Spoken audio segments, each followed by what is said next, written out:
Beard. FTW Podcast. FTW Podcast. FTW Podcast. All right, and welcome everybody to another edition of the Fans Talk Wrestling Podcast. FTW is a weekly WWE and TNA discussion where fans talk the wrestling world in all of its laughable glory. This is episode 246, recorded on December 20th, 2014. Tonight we're going to spend an hour talking about all the news coming out of TNA and what we most want to see come out of the first year of TNA's deal with Destination America. My name is Garvin. With us tonight is Nick. Say hello, Nick. Sup? And the man behind the Talk TNA podcast, David Gilbert. Say hello, David. Hello. Okay, and you can listen to David and his wife, Claudia, every Monday at 4 p.m. Eastern on TalkTNApodcast.com. If you're listening live, say hi and leave your, well, you're not listening live because we're recording this on Saturday. But overall, leave your comments on YouTube or wherever you're listening and just continue the conversation wherever you are. But yeah, overall, lots of stuff coming out of TNA. We touched on this on the Drunk Show 245. Nick and I are live. Joe is not. Kevin, who knows? Who knows where Kevin is? But overall, a lot of news coming out of TNA, a lot of positive stuff. And, you know, while we do know that they're going to air Wednesday, January 7th, is it? Yeah. Mm-hmm. January 7th. Yeah. Then they're going to move to Fridays starting January 12th. Same time slot, so 9 to 11. They'll have an encore presentation from 11 to 1 a.m. A news show every Saturday, which is going to be basically like a recap called Impact Wrestling Unlocked. Backstage segments and never before seen footage. It's going to be led by Mike Tenay. The main Impact Wrestling show is going to be commentated by Taz and Josh Matthews, which is really cool. I don't know about you, Dave, but Nick and I are very, very positive about that move, but we'll get into it. And overall, just a lot of different opportunities coming out. But overall, you know, it's not about what TNA is going to be giving us from these little news bites that we get once a week, but what do we really want to see? What does TNA have to do as an organization on Destination America to be successful? So let's just start the conversation. David, I know you on the Talk TNA podcast, both on air and off air and, all over social media. There's something that I've seen you say, and that is that TNA has to do something completely different. And you were basing this on what Dixie said. Dixie said that she wanted to set herself apart, and that was what they were going to do once they got to Destination America. But, that does carry some negative connotations. So overall, you feel like they do need to basically drop everything, correct? And start over, start new, start afresh on Destination America? Well, TNA, they've had all this time off now, right? They've got no excuses. They've got every opportunity to come back with something that's going to make us go like, oh my God, make us tell all our friends the next day, did you see Impact? Did you Impact? Something completely fresh. I do know they're planning on filming it differently, which is one thing I wanted them to do. I want to see different camera work, which will give the show a complete look, new look. I've been told they are planning on doing that, making it look different and things like that. But I was always scared when Dixie started coming out saying they want to be unique and special and separate themselves and all this stuff, right? That all she really thought that meant was bringing in Josh Matthews and changing the logo, right? But now I'm even more worried because we'll hopefully go on to talk about this Impact Wrestling Unlocked show that you mentioned in your intro. But one thing, I don't know if you missed or you just didn't mention it, was the fact that they have said that they're going to be on this show. They're going to be bringing in match stats, match facts, and there's going to be a weekly top 5 ranking, right? Now, when I read that, I just literally thought, oh my God, no. Because now it looks like where they want to go is presenting Impact. Unless I'm wrong, but it sounds like they're wanting to present it in a realistic way, a sports presentation, with the match I mean, give me a break. Match stats and match facts. And how on earth are you having a top 5 ranking system with predetermined winners? So I think that's what they think is going to be unique and special. Well, but that doesn't, for me, it doesn't separate them from anything, really. If they're going to try and present it in a sports way, you've got Ring of Honor doing that, Japan doing that. For me, they needed to do something that almost reinvented the wheel to a certain extent. Sure. Maybe that's a bit too much to us, but yeah, I'm very wary now of where they're going. Well, a majority of their audience, I would imagine, aren't watching ROH, aren't necessarily up on the up as far as Japan goes. So, you know, as far as doing something new, is match stats new? No. Or, I mean, you know, same thing with like ranking. Like, we had a power ranking from WWE for many years on the website that didn't necessarily do anything, didn't really tie into the product at all. It was just like some weird thing that they did on the website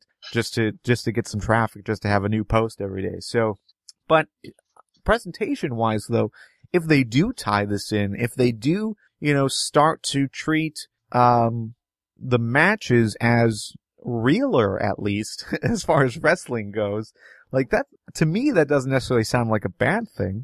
No, okay, that's good. And I was watching, one of the impacts from this week, I think, where they had the top 10. It was part one of all the top 10 moments TNA of all time.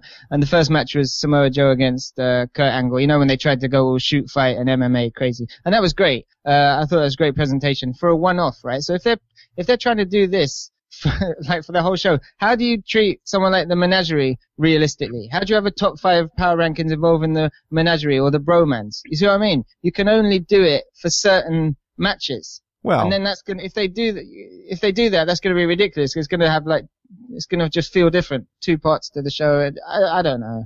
I'm not happy. well, they aren't going to bring the Menagerie with them, are they? I hope not. Nick, what do you think about this whole thing? Do you think treating Impact Wrestling, the matches that happen there, as like a realer thing, as more of like a sports oriented thing versus what we get from the WWE side as far as sports entertainment, where it's mostly entertainment side? Do you think that's a bad thing? Not necessarily. It's obvious that this isn't exactly new territory for sports TV. ROH does a version of it. Japanese wrestling does a version of it. MMA does it as well. But as far as national wrestling goes, stuff that's readily available in the States, in the UK, I don't think there's really promotion that does something like that. So at least on that level, this presentation will be if not completely different from what people have watched, it'll at least be different in the context of wrestling. And if I understood it right, they're only going to be doing the sports presentation deal on Impact Unlocked, right? I don't know. I mean, that's what they said when on the press release about Impact Unlocked. That's where they mentioned match stats. It's almost like they said when they recap what was on Impact, they're going to have like some kind of alternative commentary on it. That's the impression I got. I think they said on the press release.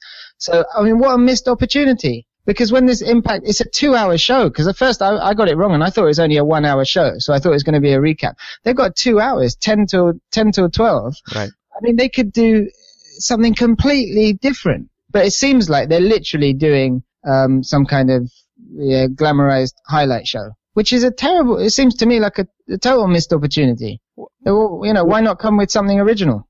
Well, from what I read, it's essentially going to be an encore presentation plus stuff. Like it's going to be Impact leavened with TNA leading stuff in, with backstage stuff we haven't seen before. And I'm not exactly clear on this, but it sounded like there's going to be some extra like bonus content along the lines of not exactly a spin cycle, but sort of more like the stuff you would see on their YouTube channel. So it's not exactly a presentation of new content exactly, but it is a different formula, which I can appreciate. Yeah, I mean, we've got I should reserve judgment until I've seen a couple of episodes and not be so critical. So I'm going to reserve judgment, as much as I don't want to. Well, sure, but I mean, you go in with the expectation that, yeah, I mean, TNA says they're going to be doing things completely different, and, you know, they've been pushing for this second show on Spike TV or, you know, whatever for like the last 2-3 years, and now that they have that, yeah, I could see the disappointment overall, you know, that it's not going to be a second show that will have more matches. You know, that's the one thing that I was hoping for, that we would have a second show that we could put the knockouts on to continue their storyline if they weren't able to get to them on the main Impact show. Same thing for the X Division. Like, there's not enough time to go around on a 2-hour show for everything that they're trying to do, but to push it onto the second show is a good opportunity. And if it's just going to be recaps or backstage segments to go with those recaps, it is almost a disservice because, yeah, I mean, there's other things that they could spend this time on. Can I just read from I've just pulled up the actual official press release for this Impact Unlocked show. And just to clarify there, it's the top 5 power ranking, it says here, is just going to be for the heavyweights. So, good they're kind of making a slight distinction there between heavyweights. Hopefully they will put some emphasis on the X division. But it says here also, this is a quote from the press release, we will explore everything from why world champion Bobby Roode uses his Roode Bomb finisher to how Taryn Terrell uses her stomp woman background when defending her knockout style. So basically, they're just going to ask people where they got their finishing moves from. So it says it's going to offer a distinctive and stimulating viewing experience unmatched in professional sports. So big talk from TNA there. So, yeah, I mean, to me, that's almost like, I don't know, like it's not important enough to really matter, to have on the main show. It's almost like trying to tie in like a reality TV show style things where you're getting like deeper into the character and deeper into, the move set and everything. And I mean, on one hand, that's kind of cool, initially. But hopefully it doesn't continue that way. I mean, you can only go through so many wrestlers to get the backgrounds and to get, ideas on finishers and whatnot before you run out of content. My point is, for me, TNA, they're struck with a total lack of imagination and creativity. And I don't know the guy, but from what I gather and the impression I do get, John Gaborik is not the man to do anything creative, to do anything imaginative. So I don't know why I expected anything else than this kind of thing where they're kind of just tweaking stuff. They're doing what they think's different. And they've got no one there that is creative or has any kind of imagination or want to take any risks. They need to I've said it before, they need to overhaul their entire creative department. I've said before that, Dixie Carter's not going to fire herself, but I'll say on this podcast, I've come to the realization she's not the right person for the job. Nothing will change. These aren't going to be great changes. Like, it's going to be novel at first, but I'm just scared of that first, to talk about Impact, not Impact Unlocked. I'm just really, really scared of that first show because they're filming it back at the Manhattan Center, right? So I'm just afraid what we're going to see is going to look exactly the same as it did the last time they were in the Manhattan Center. Now, I don't know if it doesn't, then I'll whatever, I'll eat my words. But if it does, then I will be greatly disappointed. Now, what it sounds to me, this Impact Wrestling Unlocked, it sounds to me like it's going to be merging their standard Impact with their Impact 365 initiative. It sounds like it's going to be a melding of TV and YouTube, basically. Which, for us, people that are aware of, if not completely consuming all the TNA product, wherever it is, it's definitely not different. It's not what we haven't seen already. But for those that just watch a TV product who may not even be aware there is a YouTube channel, aside from the sporadic reminders they offer on TV, this would be different for them. Like, it's certainly not something WWE is doing, regardless of all of the cross-platform promotion they do on their 3-hour show and every other show they have on TV, on the network, wherever they are. So for them, I could see how this would be different. Yeah, no, you're right there, Nick. It's too easy. And I often tell people, no, they're aiming the show not for people like me, but sometimes I get wrapped in that and I forget that myself. And yeah, they're not aiming the show at people like us here talking about it. So yeah, it's good that you mentioned that actually, because we do have to remember they're trying to aim for a broader market. And a show like this, 10 to 12 p.m., they're going to get a different demographic 10 in the morning. So they could be drawing in some new fans. So yeah, okay, I'm getting a bit more positive now on the broader picture. All right. So, yeah, I don't know, like, I'm with you guys on what you're saying. Obviously, I think what we were hoping for is a mixture of what they're doing here, but with more matches. We're hoping for, like, not to compare to WWE all the time, but like something more like around the idea of what SmackDown is, where SmackDown gives it's your secondary show. It gives more time to the people who aren't necessarily getting the focus on the main show, but reading this press release and going on the speculation that we've all read, that we've all heard, I mean, it doesn't necessarily seem like it's going to be catering to the secondary things. It's mostly catering to what we're already getting out of the main show. So, yeah, I don't know. I guess I'm torn personally on whether or not this sounds watch-worthy for us as fans. Sure, I mean, for newer fans, for the crowds that are going to be watching TV this early in the morning, I mean, that might fit in well with their schedule. It might introduce them to the product a little bit more easier than a full-blown out wrestling show. But, it's definitely not that secondary show that we were all hoping for.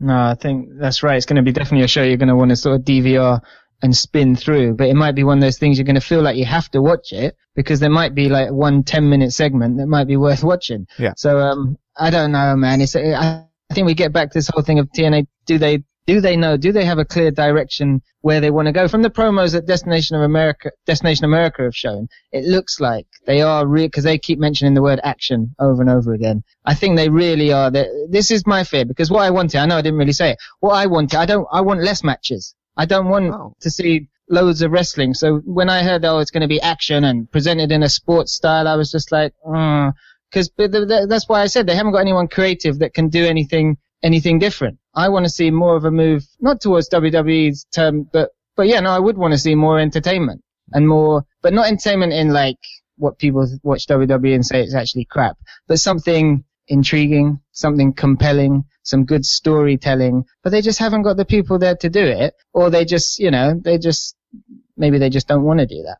But that's what I want to see. I don't want to see more matches. All right, you made a comment about the Manhattan Center. So basically, this is another TNA show going to the Manhattan Center. It'll probably be presented in a similar fashion. That's what your fear is. I'm questioning though, what do you feel was bad about how TNA was presented at the Manhattan Center? Everything. Well, not everything, but most things. Because that was just, they forgot, when they did those Manhattan Center shows, they forgot that there was other people watching around the world and not just people in New York. All they did, they went there and they just gave that crowd some really great wrestling and some really great action. We had the Dixie Carter table stuff, the Hardys and the Wolves throwing themselves around like idiots. And then, but that was it. It really was a glorified house show. It was just action, action, action. The thing at the time was they were doing it because they were trying to impress Spike. They had all the Spike officials there. They wanted the crowd to get hot, and so Spike officials were thinking, oh my God, this TNA product's crazy. They forgot they were producing a TV show.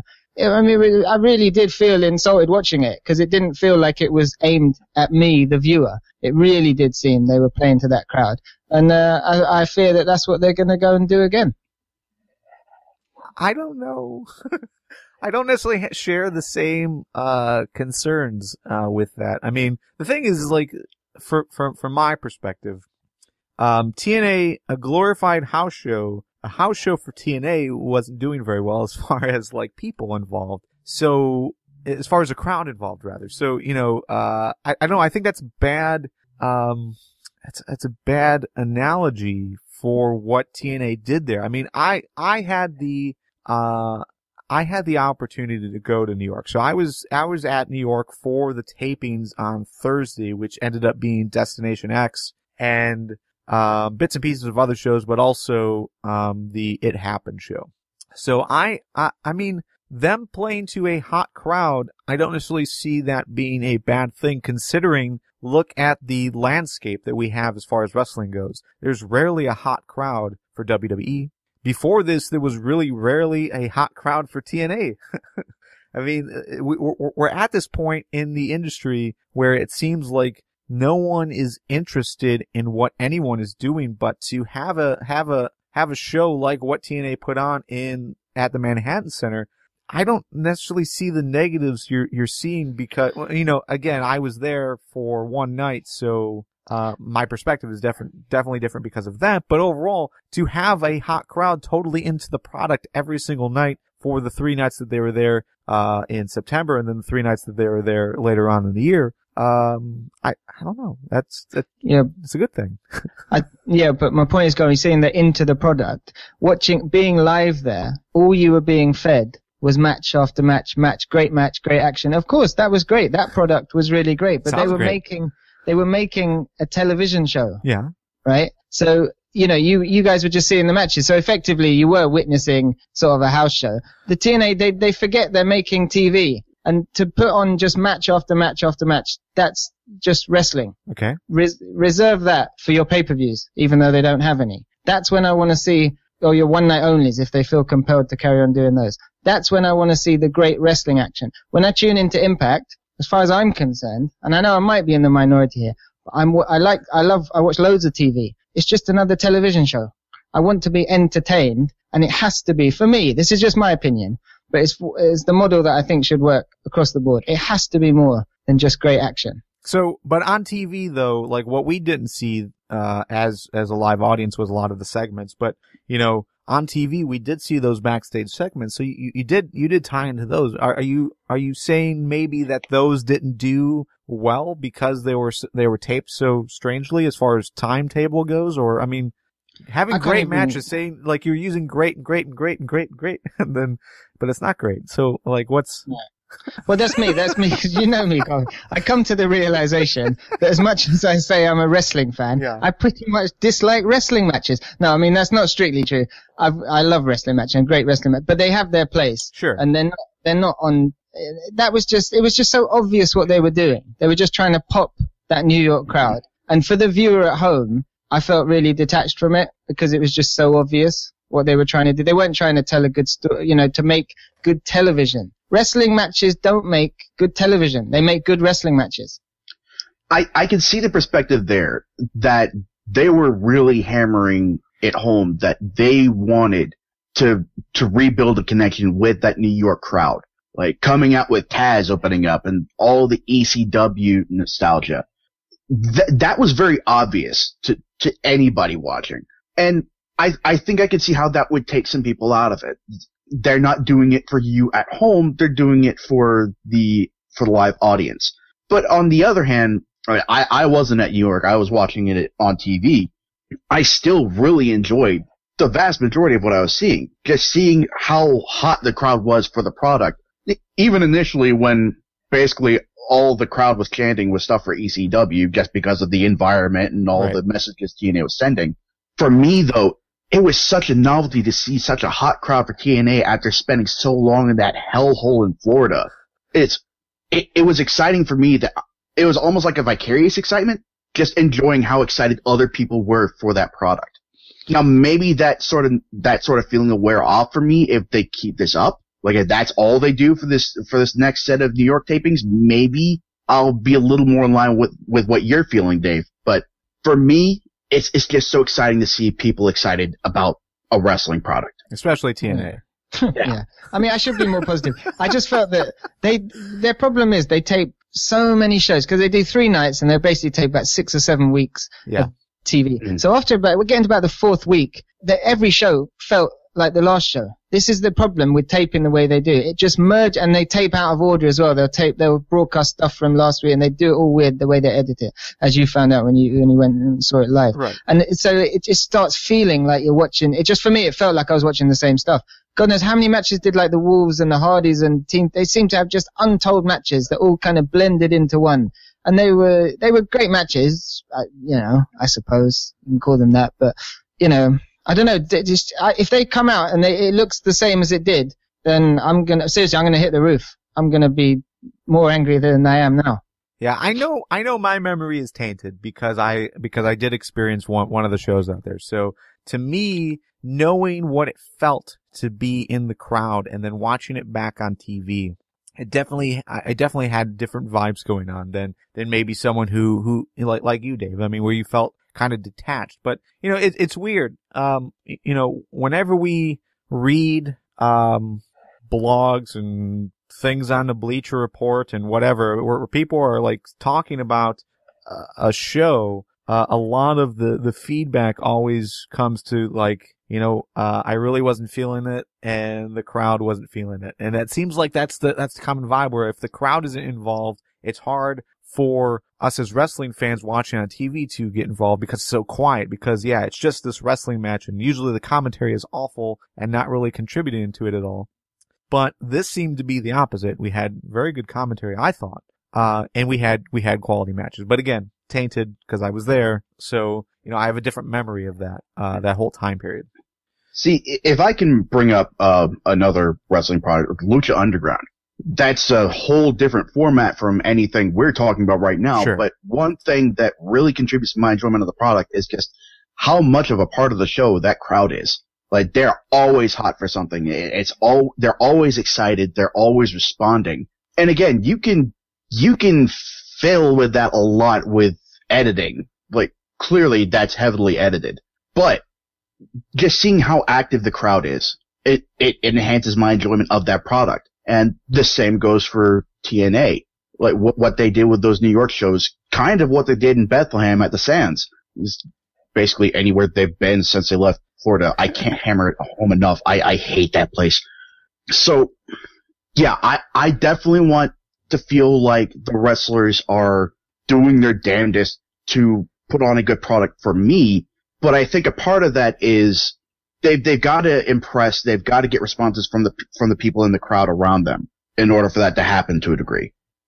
Yeah, there's no doubt, man. I feel the same way, obviously, about the Impact Zone. And when you have a good crowd reaction, that's what I always felt TNA's problem was with playing to such small audiences, is that they could never be guaranteed they would get the crowd response, whether it be to a in-ring segment or a match. They could never guarantee they're going to get the crowd response that they wanted. Right. So it must have been very difficult to write TV shows like that. It must have been very disheartening because you could sort of, I've always said, you could take like a TNA segment and move it to a Raw show where there's 20,000 people, and it would feel totally different because it would get the big reaction. So yeah, the big crowds matter and the things like that. But really, again, we're back to talking about crowd reactions and all, that's all stuff to sort of in-ring stuff. Sure. I'm leaning towards, I want to see more stuff outside of the ring that is more like traditional, compelling, good TV. Right. But I clearly they're not moving in that direction, and it's just, I don't know, because they're not, it's what I say. She said herself, it's going to be unique and special. That was a quote from her. 2 words. Unique and special. Those are big words.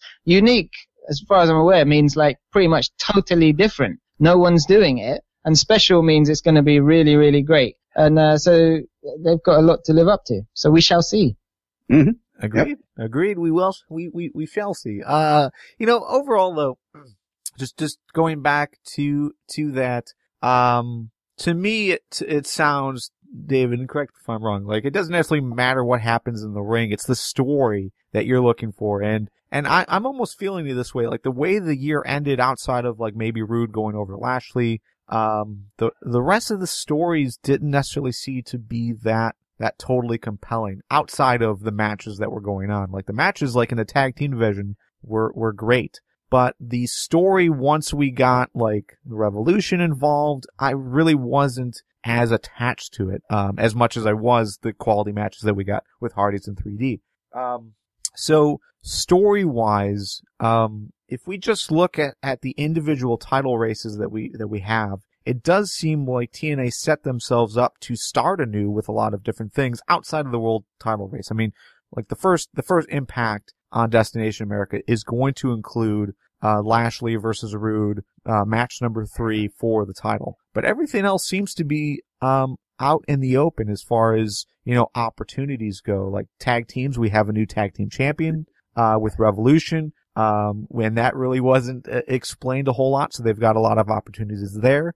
We've got the Knockouts Championship off of Havoc, and Taryn Terrell now has a title, so a lot of excitement, at least from myself. I'm very excited to see where they can take it with Taryn Terrell as champion. And then the X Division Championship. Now that Low Ki is champion, how does that affect the division moving forward? Is that a positive thing? So overall, I mean, it does seem like TNA set themselves up to tell some new stories.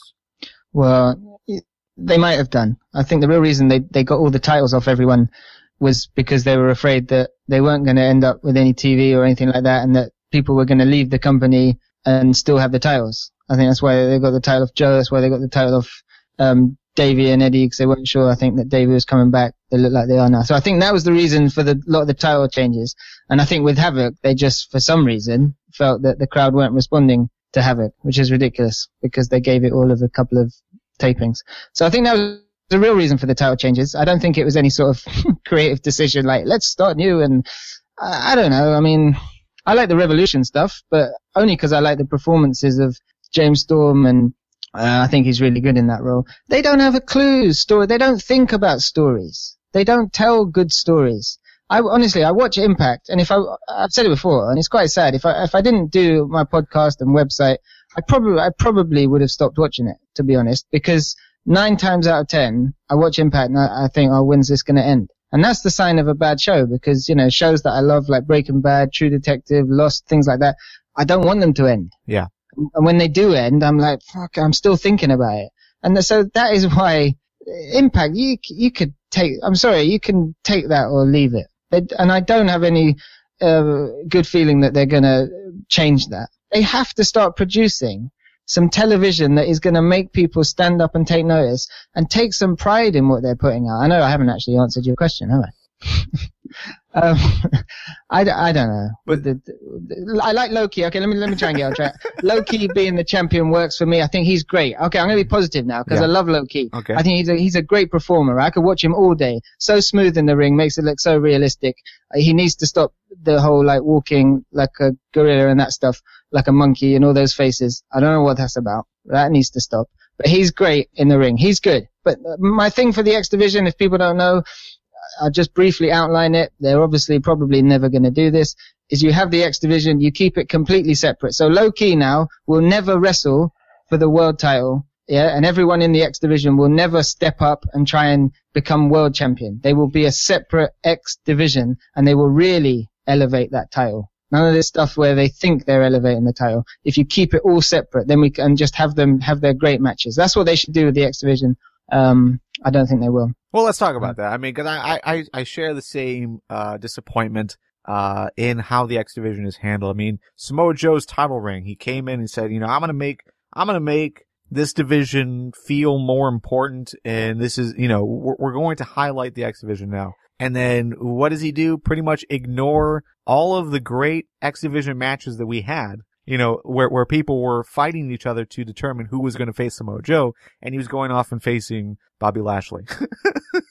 Like, that to me is a disappointment because it's like, X Division is cool because I'm holding the title, but, I'm really more looking to being the top guy of the company by going after the World Heavyweight Championship instead. They don't have a clue what the X Division is. It's like Russo said when I spoke to him. Why would Samoa Joe be if you guys can answer this, why would he be a former world champion? Why would he be remotely excited about being the X Division champion? Well, logically, he dominated. That's an easy role for Samoa Joe. I mean, I get you. Like, if he was always aiming to be a world heavyweight champion and for the last couple of years never really got to that level and then went back to the X Division, he shouldn't be excited to be in that role again. That's because they bury the X Division. Now, if they didn't bury it, then you could say, okay, he's going back, because they could get it to a point where you could have half the fans think that the X Division is the best wrestling and the other half think that the heavyweight stuff is the best wrestling. They could really separate it like that. That's what I would want to see. But they don't. Yeah, I'm in line with a lot of what you're saying, Dave, about the creative process as a whole. I think that department needs a big overhaul. Gilbert, definitely not the guy for the job. With that said, I do find myself interested in a lot of the stories moving forward. Like Roy versus Lashley, obviously, I want to see that come to a conclusion. I want to see how they finish that story. Low key, I'm very interested in seeing what he does moving forward. I'm interested to see if it's who's going to step up and challenge him. Will it be Sonata and Manic from Revolution? Will it be who's left? DJ Z? Will it be Crazy Steve finally stepping out of the shadow of the menagerie? I'm very interested in seeing how that'll unfold. With the knockouts, they've got two very compelling stories they could tell moving forward if they handle these well. One is Taryn versus Havoc. Like, Havoc wasn't pinned to lose that title. She has a very legitimate beef going forward and going back after that title. And that could very well cast Taryn as the new Giant Killer the same way Gail earned that title by defeating Awesome Kong. Yeah, she was Awesome Kong then, yeah. Mm-hmm. On the other hand, once that's done and over with, I think that'll leave the field wide open for Gail versus Taryn 3. Like, the real rubber match this time. To finally decide who among them is the better female wrestler, who among them really deserves to be champion. And I think, handled correctly, that will be a huge deal, both for the Knockouts division and TNA as a whole. And with the tag title scene, I really want to see the Wolves go back after the Revolution, and hopefully they will justify the teaming of Storm and Abyss a little better moving forward, because that came way out of left field, and I'm not sure how that team will work yet. Yeah. I mean, you know what, Nick, I've always liked about you is your positivity. And when I listen to you say stuff, I sometimes think, you know what, yeah, he's right, man. And you're always putting a positive spin on it. And it's right, though. There are positives to be found. Now, I don't mean to come back negative, but I do have to say a couple of things. Taryn Terrell is no good. She is only good when she's in the ring with a combination of either Gail Kim and or Havoc, but especially Gail Kim. Gail Kim is so good. She made Taryn Terrell look good in those two matches. And that's me looking back on them, because when I watched them at the time, I didn't feel that way. I thought, wow, they were great matches. But when you watch Taryn Terrell in a match where Gail Kim's not involved, she's no good. So, I don't know about that. That number one contenders match with Madison Rayne going into that triple threat match, that was a legitimate good match. And I don't think much of Madison as a wrestler. No, neither do I. No, neither do I, and she's my favorite knockout of all time, Madison Rayne. But with the tag team, again, the Wolves, they're no good, because, and when I say they're no good, everyone's going to get on me, but let me point out, they're great wrestlers, but they are no good on TV. Either they're not given anything to work with, for either because they don't want to do it, or they just can't handle it. But Davey Richards is the better talker. Eddie Edwards is awful. He's so awful as a character, and they haven't given them any character. But from talking to Davey, and from what I know, he's not interested in any of that. He would love to just go out there and wrestle. I don't think he's interested in the slightest in it. But again, that doesn't work because they're making a TV show.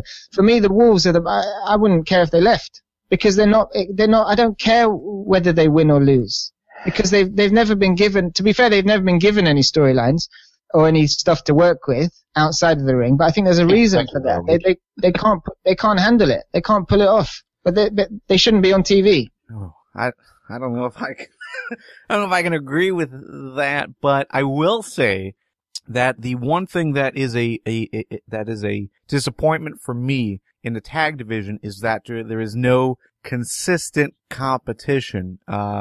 You've got, when we started the year off, before the Wolves took the titles, we had the Bromans. I mean, really, that was the feud to start the year, was Bromans versus the Wolves.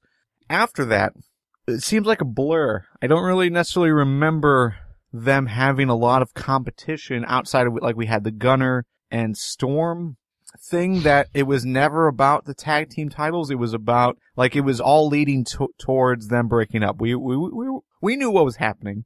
That was always the obvious path for them. So they never had that back and forth team to go up against up until we had 3D and the Hardys. But again, we are coming from a fan perspective where we know real life situations that are happening that affect what we're seeing on TV. So like 3D, you knew Bully was probably leaving.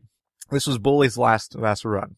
And you knew they brought in Matt Hardy most likely on a temporary basis. So again, it's like, yeah, they're putting on fantastic matches, but what does it mean? What is it actually leading to? And while, yeah, it did build the Wolves up to be this, at this incredible level that, holy crap, they've been here for a year and have already bested pretty much the two tag teams out of the last 20 years that anyone ever talks about.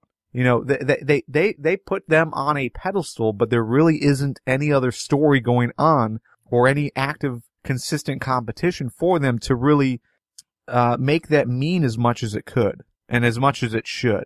But that's what I'm saying, Gov. The Wolves couldn't carry a story, and that's why I'm pretty sure that they're not given anything to work with. Davey's the better. I said to Nick, Davey's the better talker. Like I said, but they just, for me, they need to do it, because why do I care? The Wolves are great in the ring. I watched them wrestle wrestle all day, and but it's a shame that they're not given more time in their matches. That's what I mean. If TNA had more pay-per-views, you'd really see how good the Wolves are, right? Yeah. They're only given like 5 or 6 minutes. They barely get going, and these guys can go. We all know that. But again, we're talking wrestling. The product has to be more than that.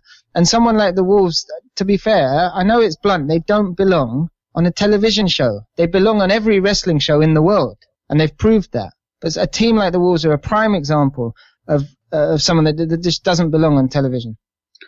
I can agree with the idea that the Wolves do not have strong characters at all.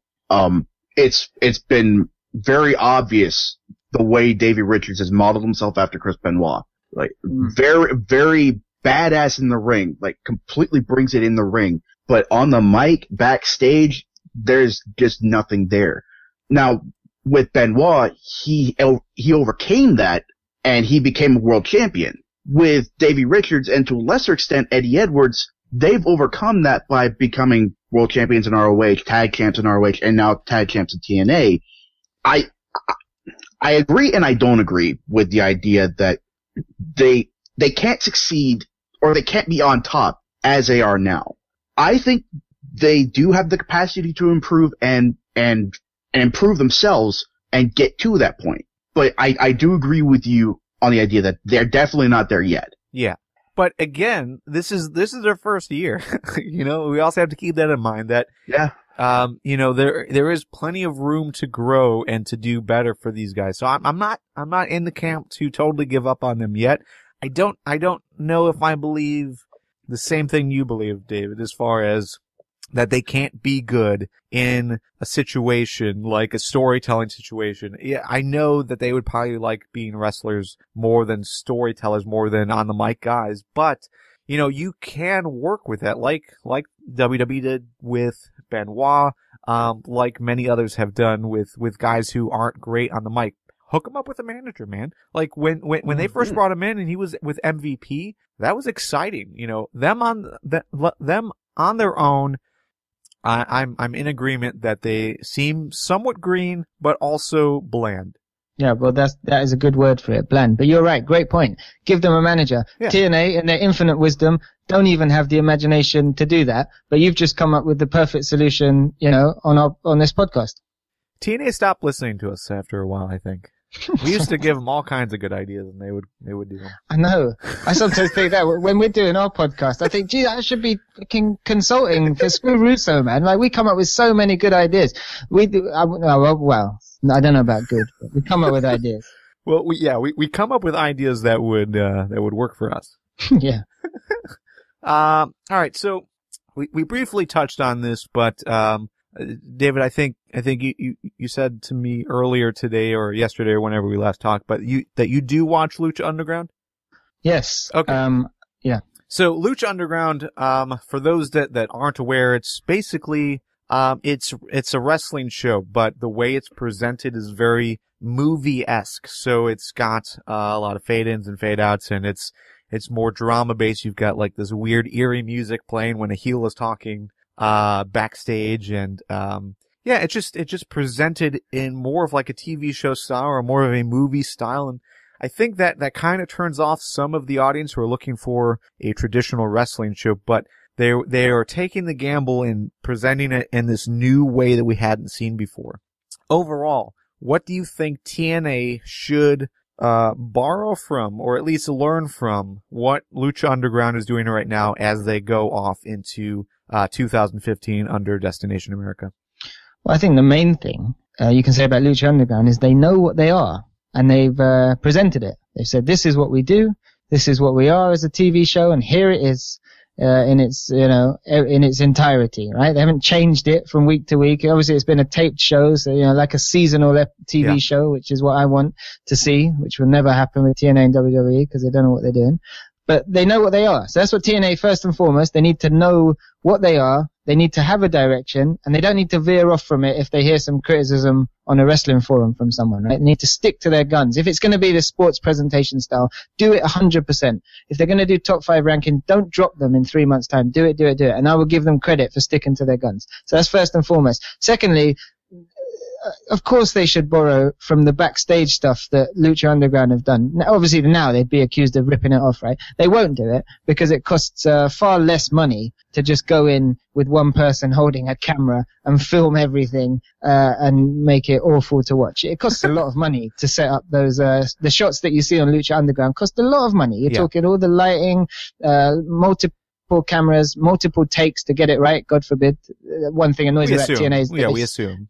Yeah, I mean, I assume. But they could take stuff like that, the style. It's a stylized show. I mean, God, for goodness sake, on Lucha Underground, we're seeing camera shots in the ring that we've never seen before, ever, right? And so all it's taken there is some people with a bit of imagination. I listened to Russo, forgive me for bringing his name up again, but he had the executive producer of Lucha Underground on the show, Chris DeJoseph, who used to do some writing for WWE for a long time. He's executive And producer, writing the show. Right, yeah, I did not know that.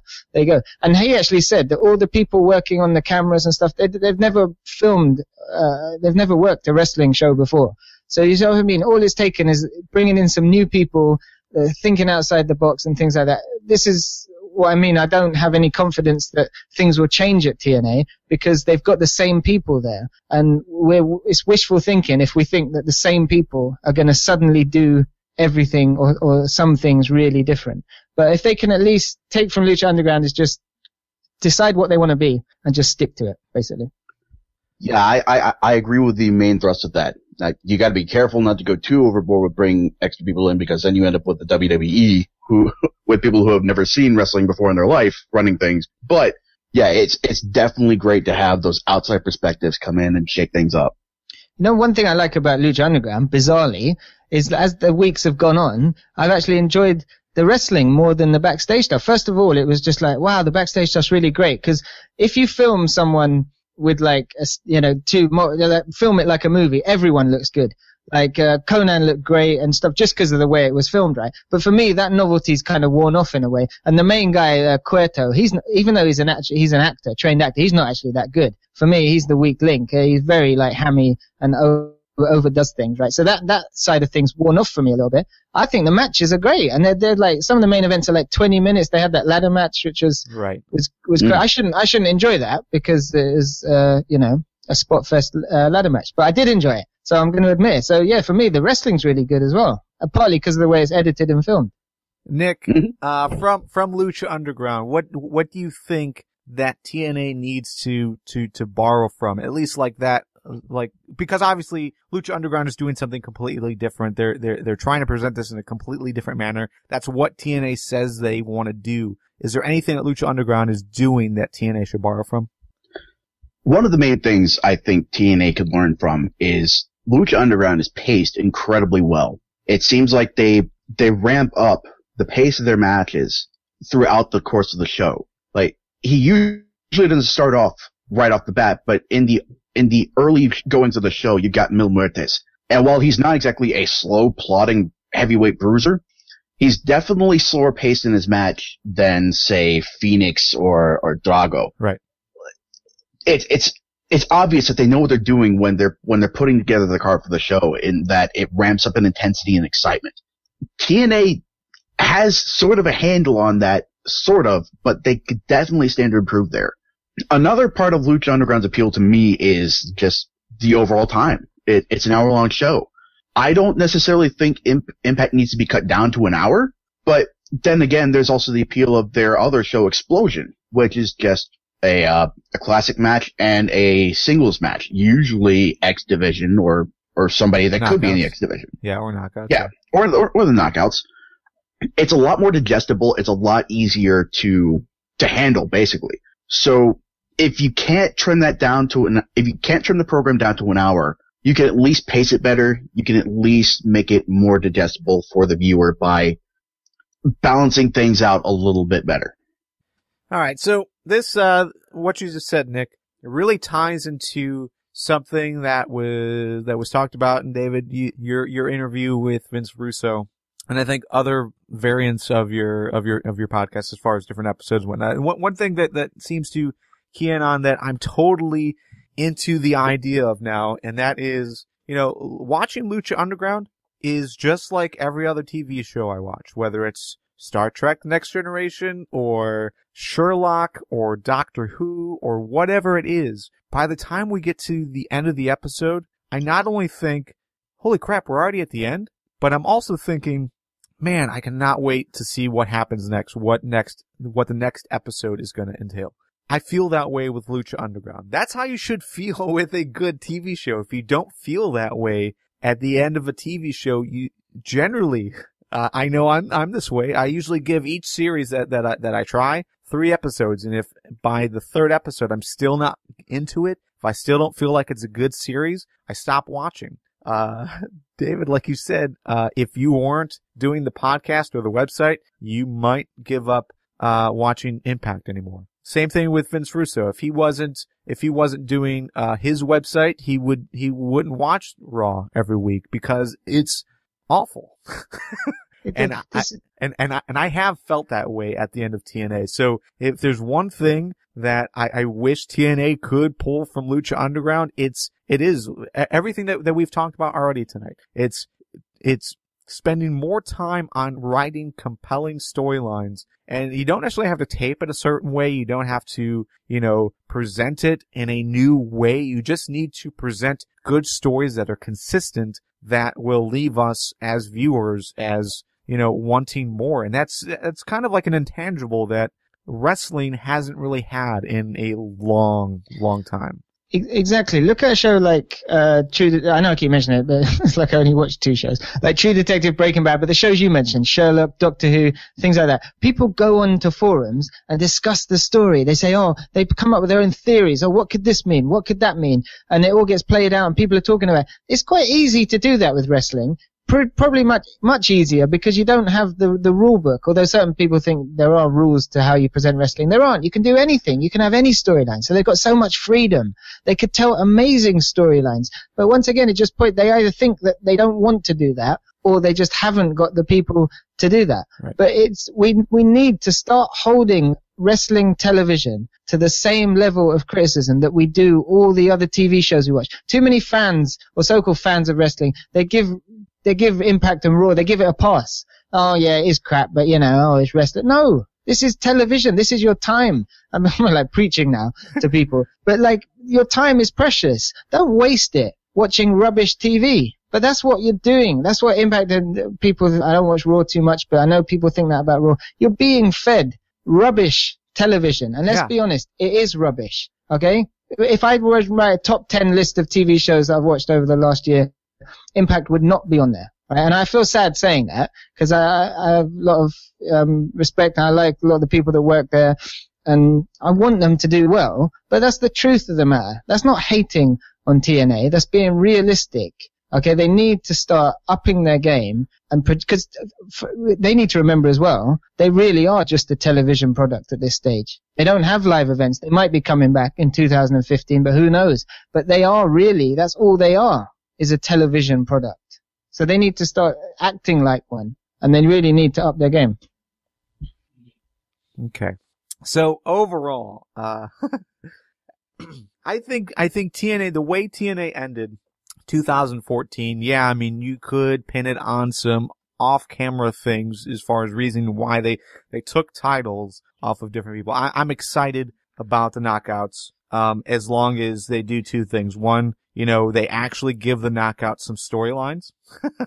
That's something that really hasn't happened, the entire year. It seemed like, I don't know. The beautiful people, that's one thing, but overall there was no compelling stories with the knockouts. But Taryn Terrell, I'm a fan of. Taryn Terrell versus Gail Kim. Totally excited about that feud continuing, but they need to feed the knockouts more competition, more actual wrestlers. And if Havoc is it, then let Havoc loose. Let her do what we know she can do on the indies. Like Nick, you've raved about how good Havoc has been on the indies from what you've watched.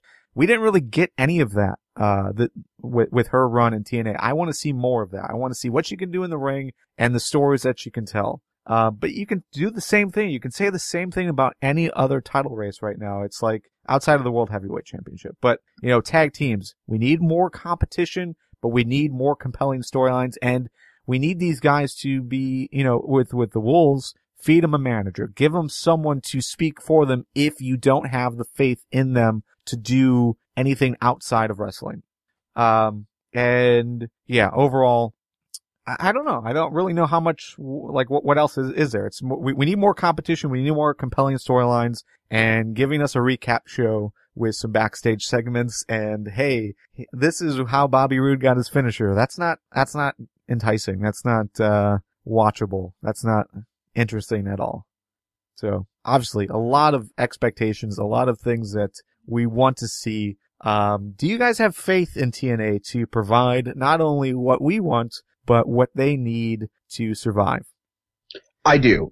They've got a lot of the right pieces, and they've definitely got people that can make it happen. It remains to be seen whether they can, with the current structure moving forward. They're definitely be giving all the right tools to succeed with this move to Destination America. And the roster is clearly ready for this. It's just, they might need a few more warm bodies in certain divisions. They might need a mix up at the top in creative. Well, not might, they do. But yeah, again, they do have a lot of what they need to succeed already there. They just need to hit on the right formula in order for that to happen. Yeah, I mean, I try and end it, or try and be as positive as I can. I don't want to come across as totally negative. So they do have every opportunity to do this. Like I said, they've got a lot of time off. They've had a lot of time off. They should have been sitting down, and hopefully they have been sitting down and coming up with some really, really fresh stuff, some fresh creative material. And that's what I'm hoping for, right? Let's give them the benefit of the doubt. I'm going to reserve judgment until I've seen the first show. Then I can really be angry if it is like I said, right? Because I've been holding back. Yeah. On this show. But no. So yeah, in terms of their roster, sometimes people say, oh, they got a great roster and stuff. Sometimes, man, you look at it, they don't really, in my opinion, have that many stars. So that's an issue for me. I'd love to see them bring in some young talent, maybe with some of the British guys. I've said it before, let's get all 6 of them, the British Bootcamp finalists, get them signed up. I think there's a lot of potential there with all 6 of them. No reason why they shouldn't be on the shows moving forward. But I think they need to bring in some new people. They need new knockouts. Knockouts division has been awful. But yeah, so yeah, I'm going to reserve judgment and say that I really hope they do make some TV that I get excited about. So yeah, let's hope they do. Real quick, British Boot Camp, I have not watched. I said I was going to watch, for our Fans Talk TNA, podcast that we do, but I never did. Is it good? Is it worth the time for, I don't know. Should that show be brought to the U.S. on Destination America, do you think? I think they should do not as British boot camp. You won't be interested in that. I mean, it was great because it exposed some great British wrestlers. But the format of the show was like something stuck in like the year 2000. It was awful. Jeremy Borish, executive producer on that, really, really didn't do a good job in my opinion in terms of the format of the show. It's like they sat there and they thought, oh, this is what a reality show is. So they made up some contrived controversy between Al Snow and Grado, and I really didn't like the show at all. But it was good for highlighting British wrestling. But I think they could do an American boot camp kind of thing. I think that'd be really good, but they'd have to change the format of it. It was awful television. It was only 30 minutes an episode, but it was just so contrived. But other people seem to like it. Okay. All right. Just wanted to get your thoughts on that. All right. So yeah, for me, I am positive that TNA, can turn things around, can give us what we want, but it's, I think at the end of the day, what we want is a complete 180 from what we have been getting, not just from TNA, but from WWE, from any other wrestling organization outside of Lucha Underground. And that's just a brief stint. You know, who knows what Lucha Underground will be next season or moving forward. But yeah, TNA, we need, I don't know, not a complete flip of the roster, not a complete flip of the writing staff, but, just a different mindset that you can do things differently and you can, reach outside what we've seen for the last 60 to 70 years. There's other storylines that are worth the time to consider. So hopefully they do. Final thoughts before we head out. Nick? Just really hopeful that this move to Destination America really pays off the way we're hoping, and hopefully this will be a banner year for TNA. Yeah, like I said before, they've got every opportunity now with Destination America. I don't think that channel is going to be telling them what they can and can't do. So they've got a chance. They can take some risks. They literally pretty much have nothing to lose. I said that. They're not in a position where they're going to really lose anything. So let's see them take some risks. That's all I want to see. Take some risks, take something, and do something that makes me want to tell my friends about it that maybe haven't seen wrestling. Or just talk with you guys and be like, that was really good. That's all I want to say from TNA is that was excellent. Oh my God, did you see that show? It was really good. If they do that throughout the year, I'll be a happy man. All right, David, tell us how we can find you on the internet. Well, if you want to hear more rants like the ones you know, you can come and check us out, www.talktnapodcast.com. We do the podcast live every Monday at 4 p.m. Eastern and 9 p.m. UK time. Just go to the website anyway, talktnapodcast.com for all the info. Cool. All right. And that's the show. You can go check out FTWpodcast.com for more information about us and how to get involved in the future. And join us live each and every Tuesday at 8 p.m. Eastern on FTWlive.com. Myself, Nick, David, everyone everywhere who has ever supported us, just real quick, thank you. Thank you for taking the time. I know we're not doing a live show. We're taking a bit of a break from that. But everyone who's supported us live and on demand, you guys are fantastic. But we will see you next year. Cheers.